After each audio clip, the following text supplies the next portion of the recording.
Surat railway station પરથી મુસાફરોને પડતી ટ્રેનોની મુશ્કેલીથી લઈને તમામ પ્રશ્નોના ઉકેલ માટે ZRUCC કમિટી કામ કરી રહી છે। ત્યારે આ કમિટીના સભ્ય તરીકે કોંગ્રેસના કલ્પેશ બારોટની નિમણૂક કરવામાં આવી છે। ત્યારે કલ્પેશ બારોટે કહ્યું કે અગાઉ પણ 2008 થી 2014 દરમિયાન આ પદ પર સેવા આપી છે। ત્યારે ફરી મારી નિમણૂક થતા હું મુસાફરોની સગવડતામાં વધારો થાય તે માટે સતત પ્રયત્નો કરતો રહીશ। રેલવેના ઘણા વણકેલા પ્રશ્નોને વાચા મળશે તેવી લાગણી લોકો વ્યક્ત કરી રહ્યા છે।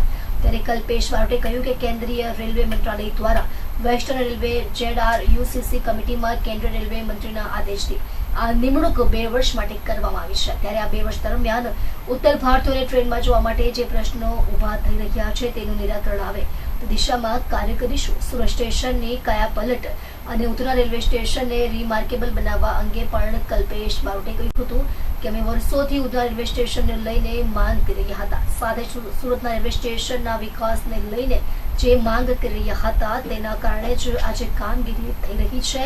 તે કામગીરી વધુ સારી થાય તે દિશામાં પણ પ્રયત્નો કરીશું। કલ્પેશ બારોટ આપની કે નિમણૂક થઈ ZRUCC માં હવે આગામી દિવસોની પ્રકારે કામગીરી કરે। હું અગાઉ પણ યુપીએ સરકાર વખતે 2008 થી 2014 સુધી 3 વખત ZRUCC મેમ્બર હતો। 10 વર્ષ બાદ રેલવે મંત્રાલય દ્વારા મારી સ્પેશિયલ કેટેગરીમાં ZRUCC મેમ્બર તરીકે નિયુક્તિ કરી છે। એ બદલ હું રેલવે મંત્રાલય અને મારી પાર્ટીના શિસ્ત નેતાગણનો આભાર માનું છું કે તેઓ મારી પર ભરોસો મૂકીને ફરી એક વખત મને પ્રજાની સેવા કરવાનો મોકો આપ્યો છે, તે બદલ તેમનો આભાર માનું છું।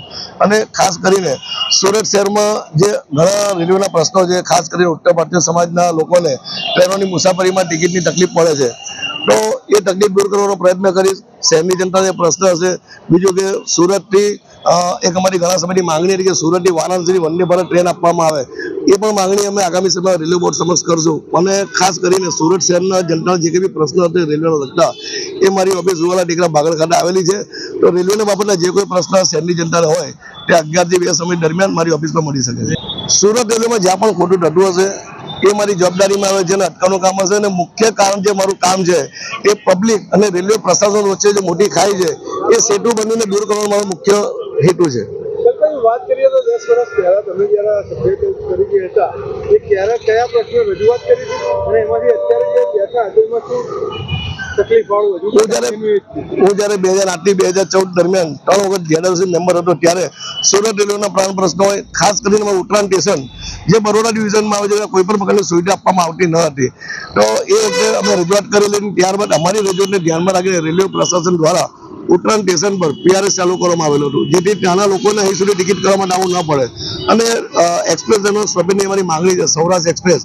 અમરોલી વિસ્તારમાં ખાસા સૌરાષ્ટ્રના લોકો છે જે લોકો સુરત સ્ટેશન આવવું પડે છે, ટ્રેન ન હોવાને કારણે લોકો 10માં જવું પડે છે, તો એ લોકોને ઉત્તરાયણ સ્ટેશનથી સૌરાષ્ટ્ર એક્સપ્રેસનું સ્ટોપેજ આપવામાં આવે, ગુજરાતનું સ્ટોપેજ આપવામાં આવે, એવી ઘણી માંગણીઓ છે જે આગામી સમયમાં અમે રેલવે પ્રશાસન સમક્ષ કરશું।